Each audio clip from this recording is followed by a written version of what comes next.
Plus générale, parce qu'à la limite, je pense pas que vous soyez spécialiste pour pouvoir définir ces questions-là, et tout le monde a déjà répondu plusieurs fois, mais est-ce que vous serez d'accord pour qu'une enquête soit réouverte simplement par rapport à ça? Enfin, vous savez, comment dire, il y a quelque chose d'assez délirant. Il y a des milliers de personnes qui ont travaillé sur le 11 septembre. Et donc, on pense qu'il y a une conspiration avec des milliers de personnes qui sont dans le secret, qui auraient été corrompues par le gouvernement américain. Enfin, c'est vraiment prendre les gens pour des imbéciles. C'est vraiment quelque chose d'extrêmement insultant de penser que des milliers de personnes, que, j'allais dire, les familles des victimes elles-mêmes seraient dans un vaste complot parce qu'il faudrait que les États-Unis envoient des troupes en Afghanistan. Enfin, je veux dire, à un moment donné, il y a quand même un minimum de décence à avoir.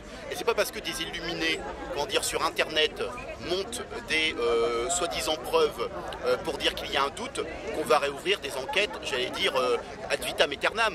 Parce que sur tous les grands événements, il y a des gens qui disent mais non, mais ça n'est pas la vraie version qui est la vraie version. On va passer son temps à faire des enquêtes sur des éléments pour lesquels des milliers de personnes ont travaillé. Enfin, je veux dire, à un moment donné, il faut être un peu sérieux.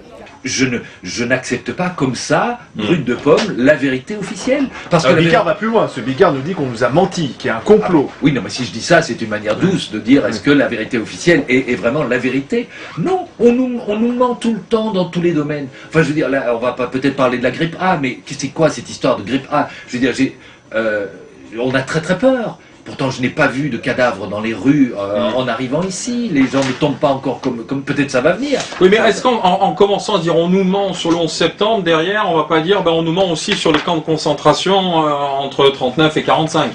Mais on a essayé de nous mentir. La Croix-Rouge a vu les camps de concentration, elle n'a rien dit. Les Anglais, on nous a menti. Les Anglais, les Alliés savaient très bien qu'il y avait des camps de concentration et savaient ce qu'on y faisait et ils n'ont rien dit. On nous a menti à l'époque. La vérité n'est arrivée qu'après, lorsqu'on a découvert les horreurs. Donc vous avez peur que sur le 11 septembre on cache des choses? Mais attendez, vous savez que le président Kennedy a dit stop à un projet qui lui avait été proposé par les militaires américains de trouver une raison pour attaquer Cuba, Fidel Castro. Ils avaient dit on va maquiller des avions américains aux couleurs cubaines. On va les faire attaquer une base américaine et ce sera une raison, on aura une raison devant la communauté internationale pour aller bombarder Cuba. Alors on imagine mal George Bush ayant envoyé lui-même des avions. Évidemment, voilà, je dis pas ça. Non, mais simplement, des militaires à l'époque de Kennedy lui ont proposé ce plan.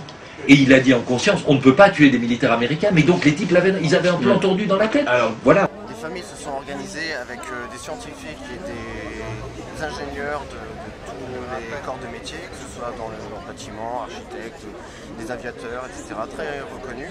Et donc ceux qui appellent à une réouverture de l'enquête sont ces personnes-là. Et il y a des familles de victimes dans ces personnes-là. Donc on ne peut pas dire que ceux qui parlent de conspiration, etc., sont des illuminés. Il faut respecter aussi les familles qui veulent une réouverture. Mais vous savez, les gens qui utilisent la douleur des familles en leur disant ce n'est pas vraiment ce qui s'est passé, on vous cache des choses, etc., et qui jouent sur cette douleur, je trouve ça assez abominable en l'occurrence.